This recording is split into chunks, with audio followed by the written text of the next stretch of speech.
పరిశుద్ధుడైన యోహాను. అప్పుడు భ్రష్టత్వం రావాలంటే మొదట నాశన పుత్రుడు బయలుపరచబడవలేను. నాశన పుత్రుడు ఏ విధంగా బయలుపరుస్తూ ఉంటున్నాడంటే, ఇప్పుడు వాడు మారువేశ్యములో బయలుపరచబడ్డట్టు మనం చూస్తూ ఉంటున్నాం. అనేకులు క్రీస్తు విరోధి వచ్చింది. ఇప్పుడు అనేకులైన క్రీస్తు విరోధులు బయలుదేరినట్టు మనం చూస్తూ ఉంటున్నాం. 2 కొరింథీ 11:14-15 మనం చూస్తే, క్రీస్తు యొక్క అపోస్తుల వేశ్యము ధరించుకొని వారయ్యుండి, క్రీస్తు యొక్క అపోస్తుల వేశ్యము ధరించుకొని వారయ్యుండి దొంగ అపోస్తులను మోసగాండ్రకు పనివారునయ్యుంటున్నారు. అపోస్తులు పిలువబడిన వారు, దేవుడు ఏర్పాటు చేసుకున్నవారు, దేవుని చేత పంపబడిన వారు, దేవుని చేత పిలువబడి సువార్తను ప్రకటించడం పంపబడిన వారు అపోస్తులుగా ఉంటున్నారు. వారు క్రీస్తు యొక్క అపోస్తులుగా ఉంటున్నారు. అయితే ఇక్కడ కొందరు ఏం చేస్తున్నారంటే, ఆయన 1 యోహానులో చెప్పినట్టు అనేకులు బయలుదేరి ఉంటున్నారంటే, అపోస్తుల వేషం ధరించుకున్న వారయ్యుండి దొంగ అపోస్తులను మోసగాండ్రకు పనివారునై ఉంటున్నారు. యేసు నామమున అనేకులు దొంగ పరిచారకులు, దొంగ ప్రవక్తలు బయలుదేరినట్టు చూస్తూ ఉంటారు. ఇక్కడ చెప్తూ ఉంటున్నాడు కొరింథీ సంఘమునకు, ఇదిగో నేను వెళ్ళిన తరువాత సంఘములో అనేకులు ప్రవేశిస్తూ ఉంటున్నారు అంటున్నారు. క్రీస్తు యొక్క అపోస్తుల వేషం వేసుకుంటున్నారు. మేము క్రీస్తు చేత పిలువబడిన వారం, మేము క్రీస్తు చేత పంపబడిన వారము, ఇదిగో దేవుని నిమిత్తమై మేము సువార్తను ప్రకటించు వారంగా ఉంటున్నామంట. దొంగ అపోస్తులుగా ఉంటున్నారు, మోసగాండ్రైన పనివారుగా ఉంటున్నారు. ఇది ఆశ్చర్యము కాదు. సాతాను తానే వెలుగుదూత వేషము ధరించుకొని చుంటున్నాడు గనుక వాని పరిచారకులను నీతి పరిచారకుల వేషము ధరించుకొనుట గొప్ప సంగతి కాదని పరిశుద్ధుడైన పౌలు 2 కొరింథీ సంఘములలో, కొరింథీ సంఘమునకు 2వ పత్రికలో 11:14-15 మనం చూస్తూ ఉంటున్నాం. ఇక్కడ తెల్లని గుర్రం ఉంటుంది, దానిపైన కూర్చున్నవాడు ఒక కిరీటం ఉంటుంది, అది మోసానికి గుర్తుగా ఉంటుంది. వాని చేతిలో విల్లు ఉంది కానీ బాణము లేదు, అది మోసానికి గుర్తుగా ఉంటుంది. వాడు జయించు జయశాలులుగా బయలుదేరి ఉంటున్నారు. ఈనాడు మనం చూస్తూ ఉంటే అనేకులు బయలుదేరుతూ ఉంటున్నారు. ఎవరు యేసు ద్వారా పంపబడిన వారు, ఎవరు అభిషేకము పొందిన వారు అయి ఉంటున్నారు. ఎందరూ నిజమైన బోధను బోధిస్తూ ఉంటారు, ఎవరు రక్షణ గురించి ప్రకటిస్తూ ఉంటున్నారు. ఈ మధ్య మనం చూస్తూ ఉంటే ఎక్కడ చూసిన పవర్ మినిస్ట్రీ అని ఉంటుంది. దానికి మనం అగెన్స్ట్ కాదు. యేసయ్య ఒక టీచర్గా, ఒక ప్రీచర్గా, ఒక వైద్యుడిగా వచ్చాడు. ఆయన ఒక ఉపాధ్యాయుడిగా, టీచర్గా ఆయన బోధించాడు. ఒక ప్రీచర్గా ఆయన బోధించాడు, ఒక టీచర్గా ఆయన నేర్పించాడు, ఒక వైద్యుడిగా స్వస్థత చేశాడు, వాక్యాన్ని నేర్పించాడు, పరలోక సత్యాలను బోధించాడు. అనారోగ్యంలో, అస్వస్థతలో, బాధలో, వేదలో ఉన్న వారికి ఉపశమనమిచ్చినట్టు మనం చూస్తూ ఉంటున్నాం. కానీ అనేకులు ఈ మధ్య బాధల గురించి, మాత్రముల గురించి, అద్భుతముల గురించి, మా కార్యముల గురించి వస్తూ ఉంటున్నారు. కానీ ఈ హృదయం అనే వ్యాధిని, హృదయం బహుఘోరమైంది, అయ్యా నా హృదయాన్ని మార్చుము, అయ్యా నా హృదయాన్ని శుభ్రము చేయము, అయ్యా నా హృదయాన్ని పవిత్రపరిచి యేసయ్యను అంగీకరించి నేను రక్షణను పొందే భాగ్యము దాయిచ్చేవని ఎంతమంది ఈరోజు రక్షణ సువార్తను ప్రకటిస్తూ ఉంటున్నారు. ఈరోజు మానవులకు కావాల్సింది అద్భుతములు, మహత్వములు, మహత్కార్యములు కోరుతూ ఉంటున్నారు. ఎంతమంది రక్షణను కోరుతూ ఉంటున్నారు. మనం అనేక సువార్తను ప్రకటించే సువార్త సభలలో చూస్తూ ఉంటాం. అనేక మంది గాస్పుల్ మీటింగ్స్లో చూస్తూ ఉంటే అంటూ ఉంటారు, ఎందు నిమిత్తం వచ్చావు బాబు అంటే, నాకు పలాని వ్యాధి ఉంటుంది, నాకు కిడ్నీస్ వ్యాధి ఉంటుంది, నేను దాని గురించి ఇక్కడ వచ్చారట, నా కడుపులో నొప్పి ఉంటుంది, నేను దాని గురించి వచ్చాను, నా చెవులు వినబడతలేవు, నేను దాని గురించి వచ్చాను, నాకు కాళ్ళు లేవు, నేను దాని గురించి వచ్చానంటున్నా. కానీ నేను పాపంలో ఉన్నాను, నేను రక్షణ కావాలి, రక్షణ గురించి నేను వచ్చానని చెప్పే వ్యక్తి ఒక్కడుంటున్నారా? మనం ఆలోచించాల్సి ఉంటుంది. మనుషులు రక్షణను కోరుతా లేరు, రక్షణ స్వార్థ్యను కావాలంటలేరు. వారు అద్భుతములను కోరుతూ ఉంటున్నారు, వారు మహత్యములను కోరుతూ ఉంటున్నారు, మహత్కార్యములను కోరుతూ ఉంటున్నారు. ఇక్కడ మనం చూస్తూ ఉంటే సాతాను తానే వెలుగుదూత వేషము ధరించుకొని చుంటున్నాడు కనుక వాని పరిచారకులను నీతి పరిచారకుల వేషం ధరించుకుని గొప్ప సంగతి కాదు.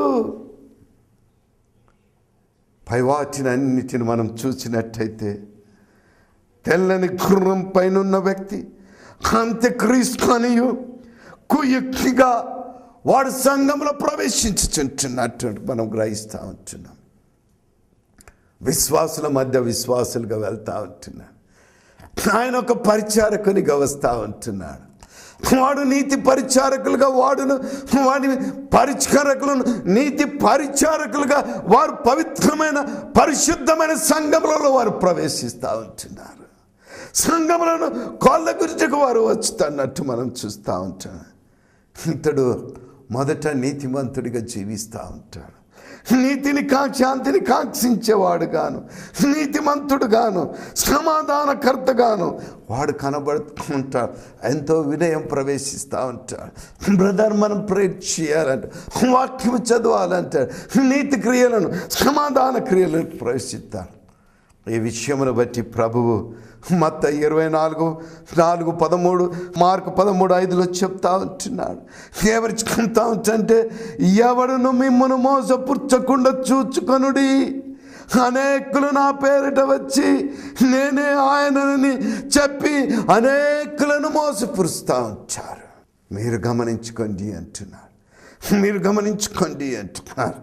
అనేకులు ఆ కాలము మార్కు 13:22 చూస్తూ ఉంటే ఆ కాలమందు అబద్ధపు క్రీస్తులను అబద్ధపు ప్రవక్తలను వచ్చి సాధ్యమైన ఎడల ఏర్పరచబడిన వారిని మోసపుచ్చుకై సూచక క్రియలను మత్కార్యములను ఆగపరచుదురు.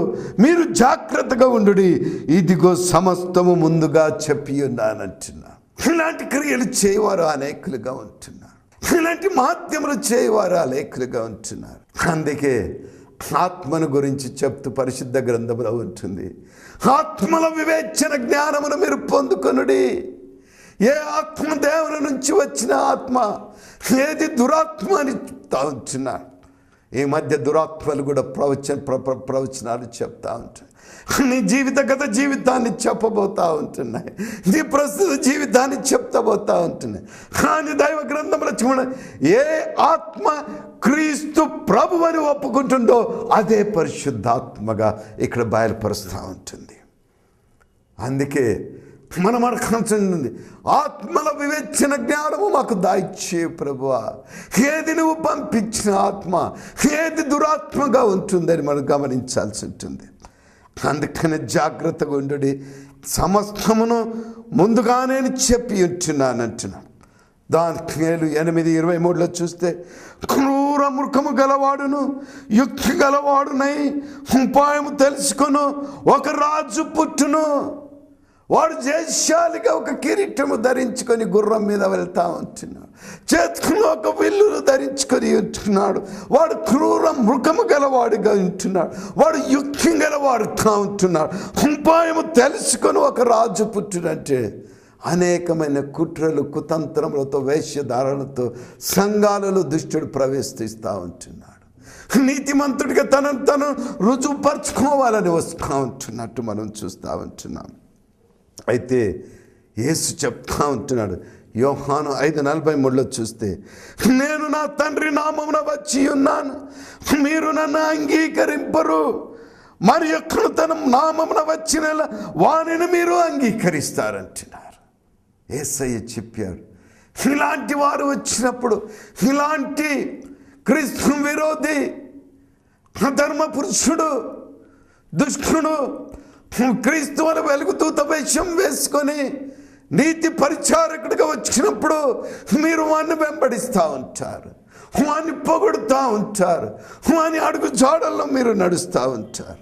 నేను నా తండ్రి చేత పంపబడినాను, మీరు నన్ను అంగీకరించరు. కానీ ఒక్కడు నా నామమున వస్తూ ఉంటాడు, నా వేషము ధరించుకొని నా పేరు ధరించుకొని వస్తూ ఉంటారు, అప్పుడు మీరు వాణ్ణి అంగీకరిస్తారని యేసయ్య ఎప్పుడో చెప్పి ఉంటున్నాడు. మరి ఈ ప్రస్తుత కాలంలో చూస్తూ ఉంటే ఇకన్నీ అతని మోసమును బట్టి అతడే మెస్సయ్య అని నమ్ముతూ ఉంటారు. ఇంకను బాధకరం అంటే విచారకరం ఏంటి, ఇప్పటికీ నేను ఆ కండ్లారు చూసి చెవులారు విన్నాను, మెస్సయ్య రమ్ము, యేసు రమ్ము, మెస్సయ్య రమ్ము, మెస్సయ్య రమ్ము, మెస్సయ్య. యూదుల నిరీక్షణ ఉంటుంది. మెస్సయ్య వచ్చాడు, నీ నా గురించి చనిపోయాడు, రక్తాన్ని చిందించాడు, మనకు రక్షణను దాయిచేశాడు, పునరుత్థానుడయ్యాడు, పైకి తండ్రి కుడిపక్షమున ఉన్నాడు, ఆయన తిరిగి రాబోతుంటే గుడ్డి లోకము ఇంకనో మెస్సయ్య వస్తాడు, మెస్సయ్య వస్తాడు.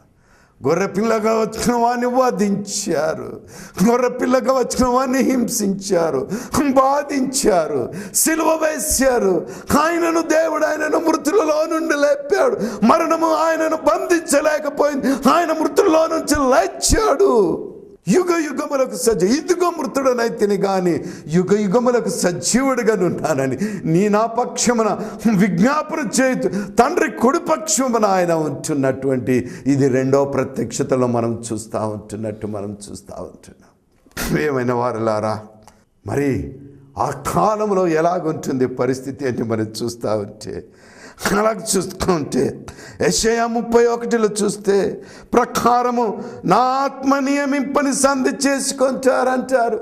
నా ఆత్మ కాదది, నా ఆత్మ మీకు బోధించలేదు, కానీ మీరు ఆ దుష్టునితో క్రీస్తు విరోధితో మీరు సంధి చేసుకుంటారంటున్నారు.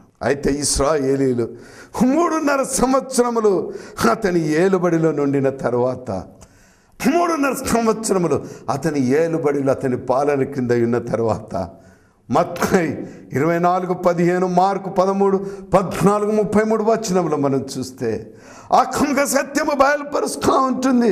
మరియు నాశనకరమైన హేయ వస్తువు నిలుపరాని స్థలమందు నిలుచుట, మరియు నాశనకరమైన హేయ వస్తువు, నశింపబడే హేయ వస్తువు, తృణీకరించబడిన వస్తువు, నీచమైన వస్తువు నిలపరాని స్థలములో, ప్రవేశించరాని స్థలములో అచ్చట నిలుచుట మీరు చూస్తారంటున్నారు.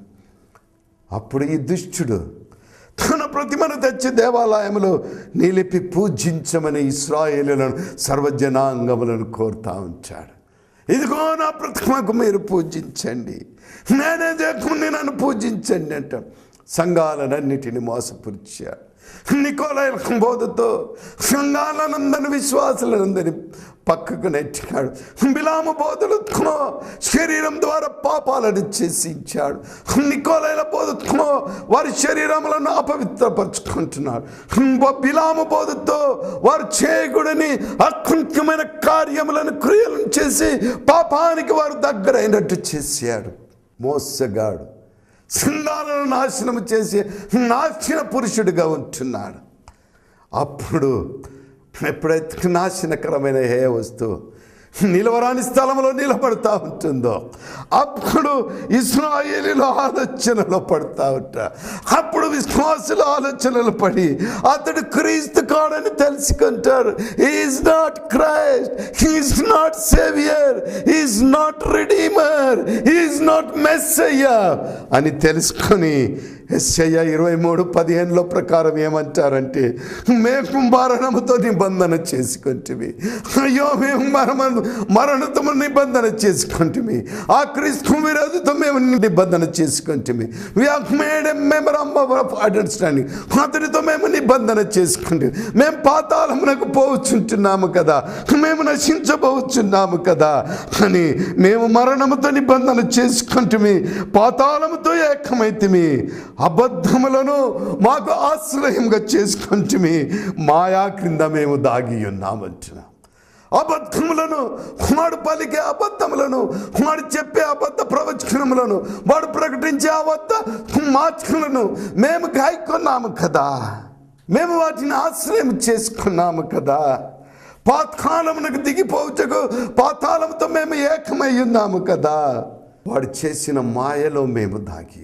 ఈనాడు కూడా అనేక సంఘాలను మనం చూస్తూ ఉంటే, అనేకమైన నిజ విశ్వాసులను చూస్తూ ఉంటే, బ్రదర్ సిస్టర్ అనేకల సంఘాల్లో ప్రవేశిస్తూ ఉంటుంది. మొదట నీతిమంతులుగా వస్తారు, నిజమైన విశ్వాసులుగా వస్తారు. మంచిగా దేవుని చేత క్రీస్తు బండ మీద, క్రీస్తు రక్తము మీద, క్రీస్తు రక్తము పునీతమైన సంఘములలో చిచ్చుకుని బట్టి విభజించి గ్రూపులుగా విభజించి సంఘాలు పాడిపోవుటకు, సంఘములో ఉన్న వ్యక్తులను సంఘము బయటికి పంపుటకు ఆస్కారంగా మారి ఉన్నట్టు మనం చూస్తూ ఉంటున్నాం. సంఘములో అనేక చిక్కులు పెడతా ఉంటున్నాం. సంఘాలలో ఆధిపత్య పోరు జరుగుతూ ఉంటుంది.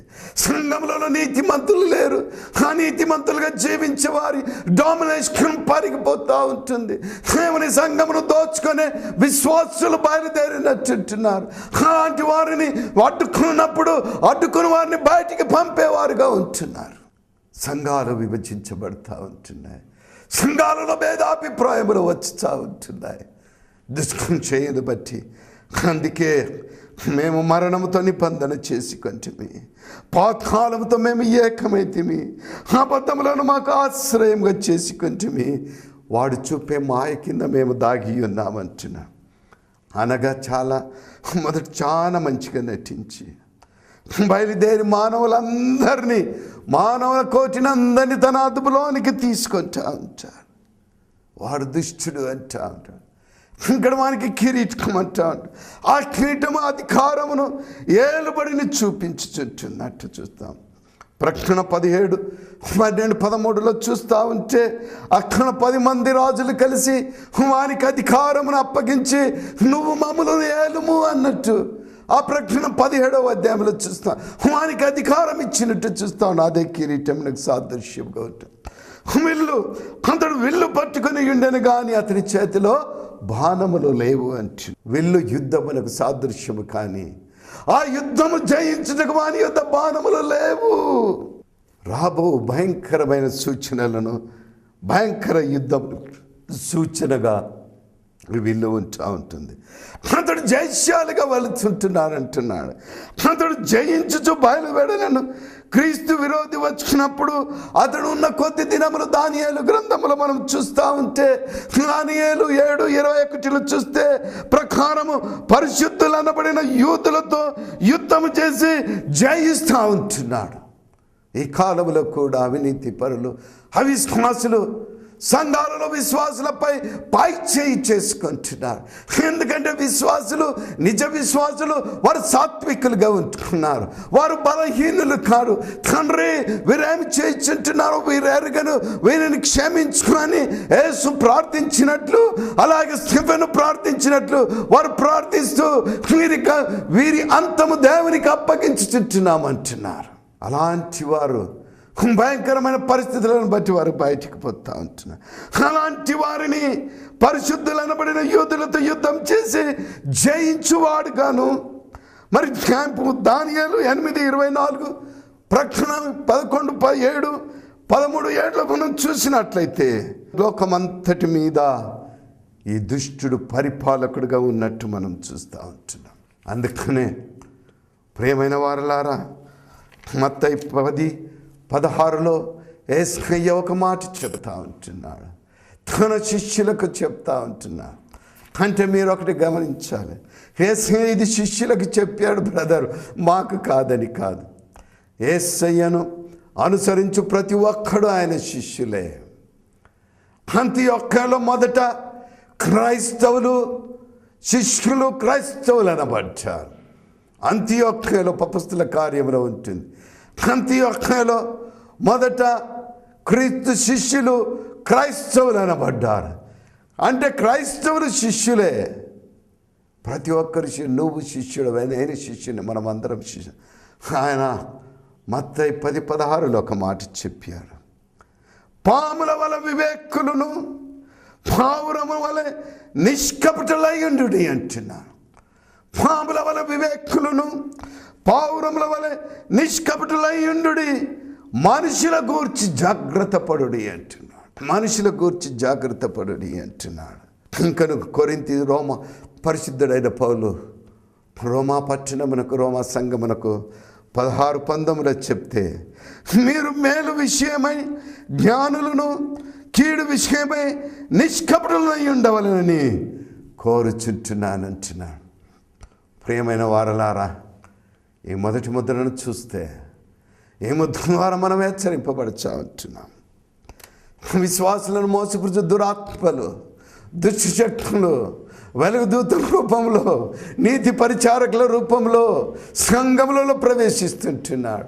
నిజ విశ్వాస జీవితంలో ప్రవేశిస్తూ ఉంటున్నాడు.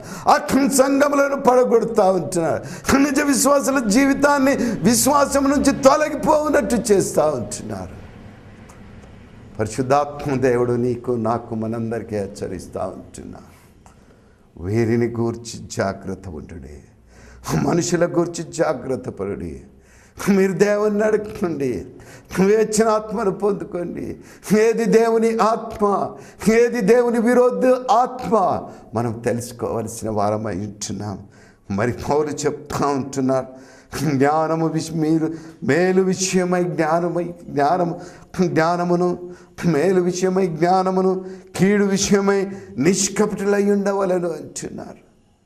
జాగ్రత్తగా ఉండే మనుషుల గురించి అంటూ. ప్రియమైన వారలారా, ఈ వాక్యమును మనకు దయచేసి మనతో మాట్లాడిన పరిశుద్ధాత్మ దేవునికి వందనాలు చెల్లిస్తూ ఉంటున్నాను. ప్రార్థించుకుందాం.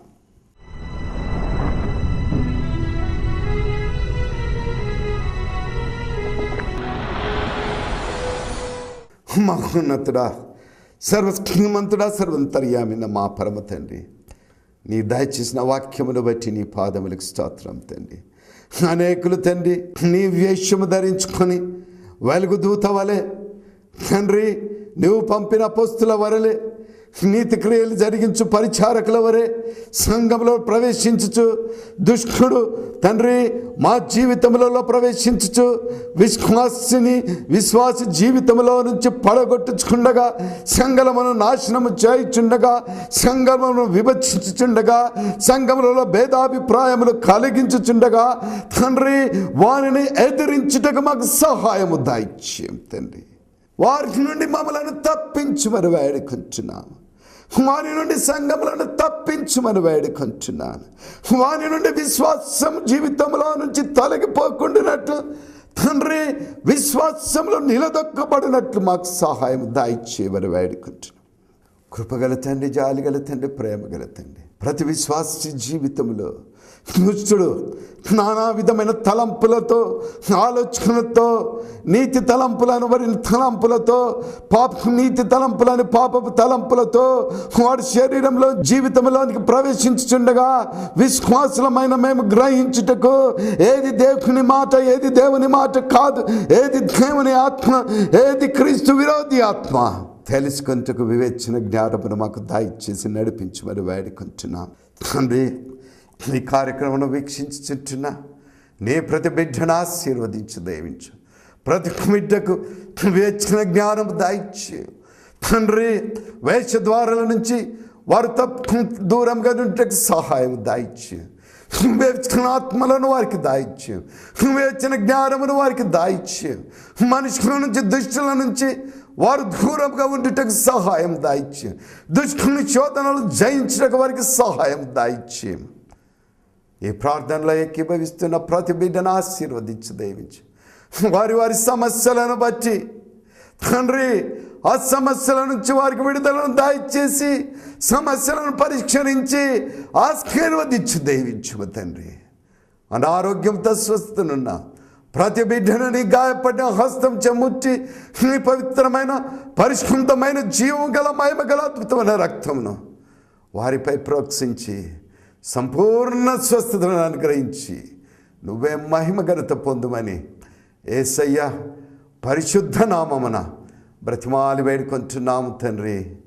ఆమేన్, ఆమేన్, ఆమేన్. ఇంతవరకు దైవ సందేశం విన్నారు కదా. మీ స్పందనలు, ప్రార్థనా అవసరతలు తెలియజేయవలసిన మా చిరునామా రక్షణ స్వరం, plot number 60, Bhagyanagar colony, Haidershakote, Golconda post, Hyderabad 5,91,000. మా phone numbers 9985211122, 7569153064. Praise the Lord. నీ రక్షణ స్వరము